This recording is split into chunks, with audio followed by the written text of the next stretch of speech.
5.94 last year. We held up the stopwatch, and I have the stopwatch still here, still stopped at that time of 5.94, and autographed on the back by the man sitting to my right when he was here last time. He is none other than four-time Olympic gold medalist and the man behind Michael Johnson Performance, Michael Johnson himself.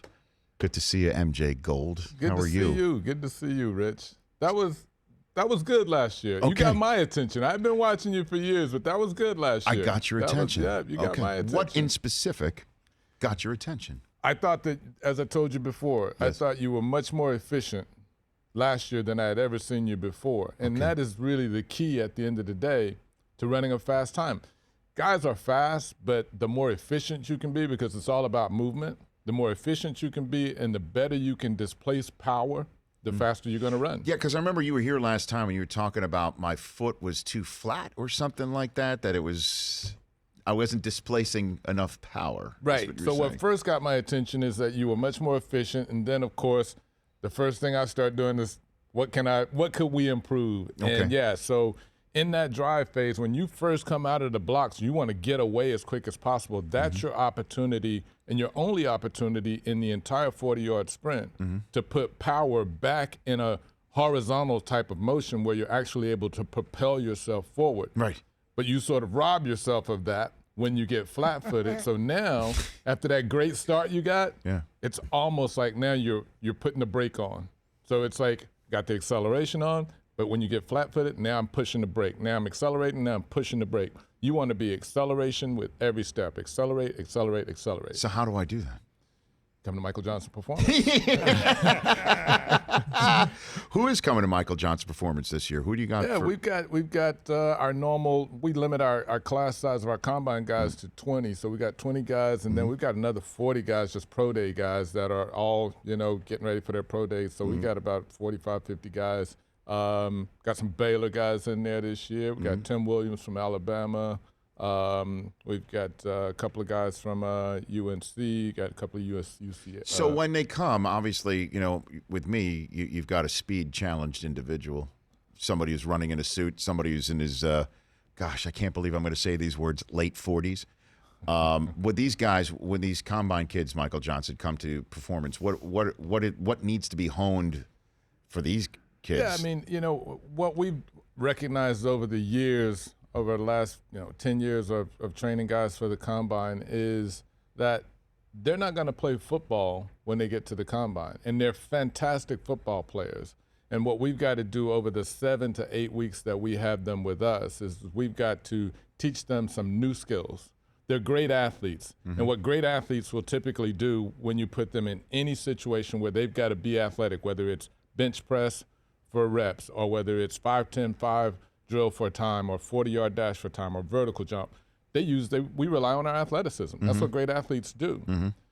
But in this particular situation, you want to make sure that you take that great athleticism and lay that over the top of great technique, because that's how you're going to get your best performance. So we know they're great athletes. We're not going to try to 40-yard dash is a great example. We're not going to try to increase their foot speed in 7 weeks. You can't do that. But what you can do is make the athlete more efficient by teaching him how to start in the most explosive and the most effective way to get away from the line, get down the track. Same thing for vertical jumps, same thing for broad jumps, same thing for 5-10-5. It's all about teaching them the skill to be able to harness that great athleticism and then produce their best time. Michael Johnson Performance right here on the Rich Eisen Show studio. How fast did you run 40?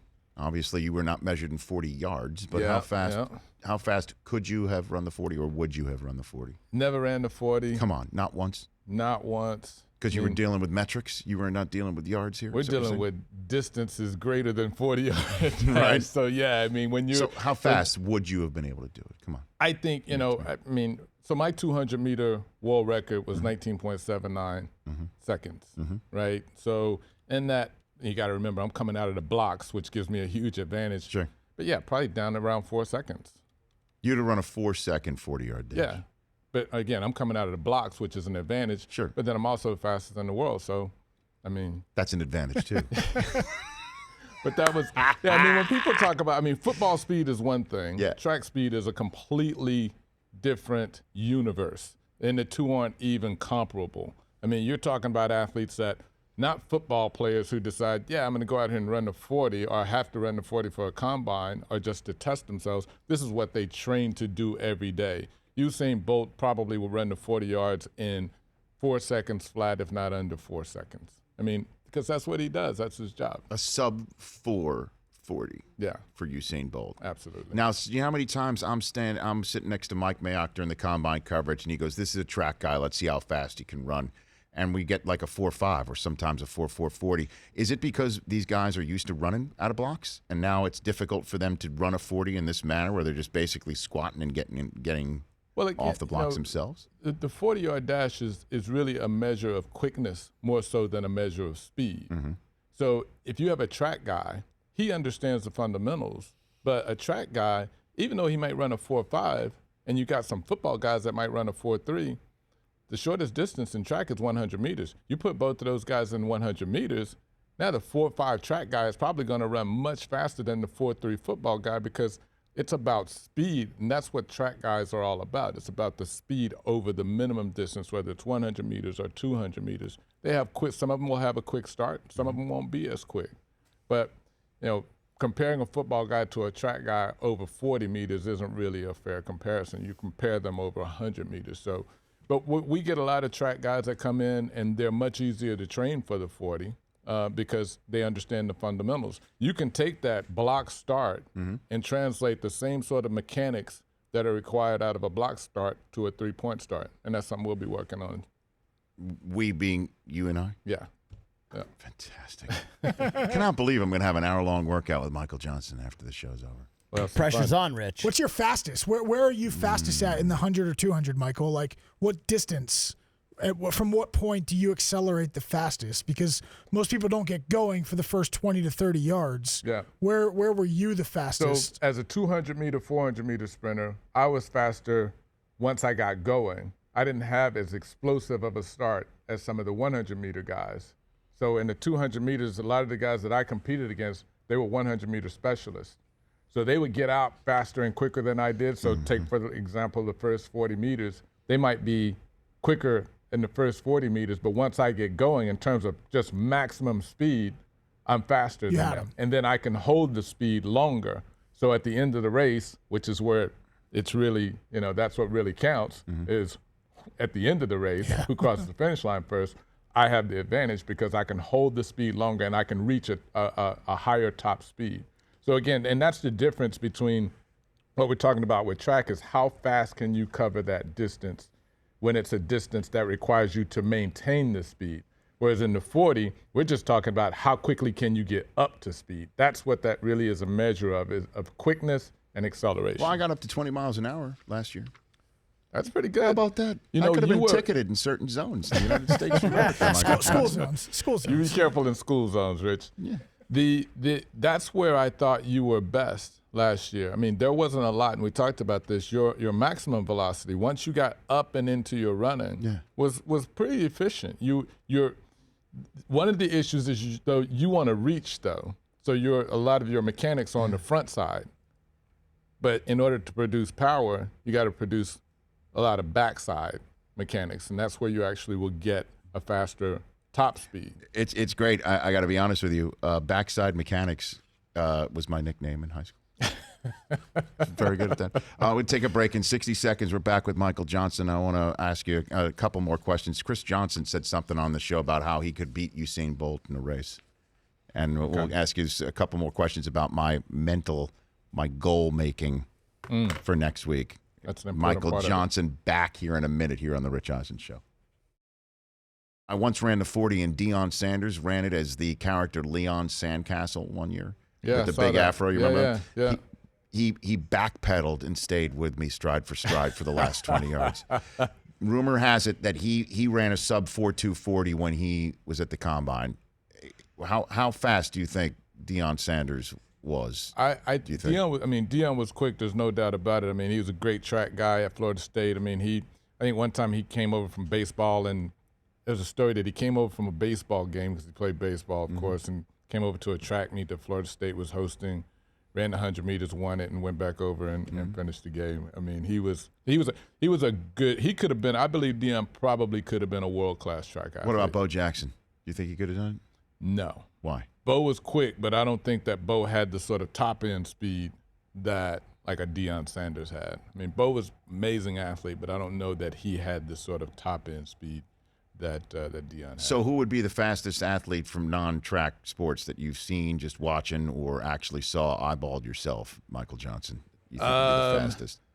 I mean, for football, I mean, he's a track guy, though, but we trained Marquise Goodwin a few years ago. But he's a long jumper, not necessarily a sprinter. He's a world-class long jumper, made the Olympic team in 2012 in the long jump. But, I mean, super fast guy, 4'2", still with Buffalo. And I mean, he's one of those guys that's an amazing athlete, understands. He's just extremely efficient and quick. Yeah, and you trained LT, LaDainian Tomlinson, right? I trained LaDainian Tomlinson my first year working. The first year we worked with football guys for the combine. I had LaDainian Tomlinson, Freddie Mitchell, Fred X. Remember Fred X? Yeah. As he also called himself, the Sultan of the Slot. The best thing that Fred X ever said when the interview when he said he looked at the cameras and said, "I'd like to thank my hands for being so great today." Fred Great. X. Yeah, but LaDainian, LT, brilliant. man, he ran 4.3 that year at the combine. Great athlete. Didn't really have a track background, but just natural athlete. And one of the things too, not to put any pressure on you, Rich, but one of the things about training guys for the combine and to run the 40 is how quickly can they pick up the fundamentals. And there are some guys like Darren McFadden was a guy that I remember when he came in. If I said, "Hey, this is what I want to see. This is what you need to do," he could process that and then go out and just do it right there on the spot. And that's a skill that we actually test for that. We have a test a company we use called Aptus. And what we do with them is test athletes for their learning style, and that helps our coaches to be able to understand how we actually get through to that athlete best and how they're going to learn best. Because we only got 7 weeks with these combine guys, and so our coaches want to understand at the very beginning, what's your goal? How do you process the information? How do I need to coach you? Because we don't have time to really get up to speed with this. We got 7 weeks to teach you new skills so that you can produce your best performance at the combine, and that's the process. Michael Johnson here on the Rich Eisen Show. Chris Johnson was in that chair just a few weeks ago, and as you know, he's the fastest timed guy in the modern era of the combine, if you will. Deion says he was faster, and there's hand times from back then. But in terms of official times, his 4.2, 4.40 is the fastest. So he was here, and we had a conversation with him about Usain Bolt. I'd love for you to check out and comment. Beat Usain Bolt in a 40? I don't know. We tried to set it up one time, but, he didn't want to run the 40. He wanted to run the 60. So. What do you mean you tried to set it up? Like, we tried to set up like a race. When? It was years ago, probably, I think, my third year. You and Usain Bolt, you would have run, and you just couldn't agree on the distance? Is that what you're saying? Yeah, we couldn't agree on it. Sort of like two fighters who couldn't agree on the weight class? Yeah, he wanted to do the 60. I want to do the 40. So I agreed to do the 50, but they only want to do the 60. So. What do you think right there? Do you understand why Usain wouldn't do the 40 and he wouldn't do a 50? Would you have done the same thing? That might have been some fake news coming from Chris right there. I'm not quite sure. I mean, you could say that. I mean, I could say that I went to the moon and, I'm not quite sure all of that actually took place. With all due respect to Chris Johnson, I'm not sure that actually went down quite that way. But fake news. I mean, look, Chris Johnson's quick. There's no doubt about it. I mean, he is one of the fastest I've ever seen. He ran a fantastic 40 at the combine. But I think that over any distance, he's not going to be quicker than Usain Bolt. Again, because that's like saying. I mean, you never get track guys saying, professional track guys saying, yeah, I could go and score, I can go rack up 100 yards in a football game against, the best in the world. Why do football guys think that they can just come over the track and beat the best, not the best that there's in the world right now, Usain Bolt is the best there's ever been. Come on, that's a stretch. I mean, I know that it looks simple, right? As you're going to learn later today, and you've done this. It's not easy. No. Right? It's not easy. There's technique. There's race strategy. I encourage anybody, go out to your local track today, decide, hey, I'm going to run 100 meters, and see how hard that is. It's not easy to do, but it's hard to do it fast. You just can't go out and beat the world-class athletes in track and field just because you think you're good. Well, go ahead and do that. Run your 40 and go hashtag #RunRichRun and upload it and donate to St. Jude, because that's what we'll be doing on the NFL Network next week. All right, Chris Johnson was here. We've got Michael Johnson. Michael, before I let you go, sir, because you're going to head to the spot where we're working out first, what do I need to do mentally? Walk me through my goals. What goals should I have here? What's your goal? I'd like to run a sub 5.9 40. I'd like to shave another half second off. Okay. I'd like to do that. All right. 5.8 and change would be phenomenal. Yeah. So that's the first 5/10 of a second. That's off. the first thing. Understanding what your goal is, committing to the goal, and Yes. the work that's required to do the goal, to achieve the goal. So that's the first thing. What if I haven't done that to this point? Then that means that we got a better chance. So if you haven't actually done that, we got an even better chance. No, I work out, and I've been doing my best to eat right. Yeah, I've got the suit picked out. It's all nice. It's Prada. It's looking nice. good. Yeah, Hey, right now. If you look good, you look good. You got a better chance. Okay. If you look good, you feel good. So no, I think, look, as long as you got a goal, we know what the goal is. Okay. We then will set about developing the technique. So we'll get out there today, and we can make you faster. I can't wait. We can make you faster. Thank you for doing this. And how can people check out Michael Johnson Performance? How can they do it? MichaelJohnsonPerformance.com. Mm-hmm. It's all there. We'll make anybody better. Any athlete, we can make you better. In Dallas, Texas. We're based in Dallas, but we have operations all around the globe. All around the globe. At MJ Gold on Twitter. You got one quick one? You're kind of doing a little bit of a crash course for Rich here. You're going to teach him for an hour, somewhat what you do for these athletes over 7 weeks. Does the other side of it ever come into play? Did GMs ever come to you and ask you how these guys train, who studied hard, who was a natural, who wasn't? Like, if I'm a GM, I kind of want to come to you and say, what gives with this guy? What have you done for him? Yeah, absolutely. So, we'll have guys that, once they've been drafted, because we've got relationships with the teams, we do rehab for some of the athletes. For some of the teams, they'll send us athletes for injury rehab. They'll send them to us for training in the off season. So those guys will ask us, kind of, what's the take on this guy, and again, when we get an understanding at the very beginning of how an athlete wants to be coached and how well they can be coached, based on the techniques. I mean, it goes both ways. It's not just, you hear about, is this athlete coachable? Our coaches want to make sure that they understand how to coach the athlete. Anybody's coachable as long as you understand how they consume information, how they process information best. So we're able to take that same knowledge that we've gained working with these guys over that 7 weeks and impart that onto GMs and coaches. I'll look forward to training with you today. I can't wait to train with you today. This is like bucket list stuff. Yeah, I mean, it's good. like this would be priceless if it was available in a charity auction. I can't believe I got an opportunity to do this.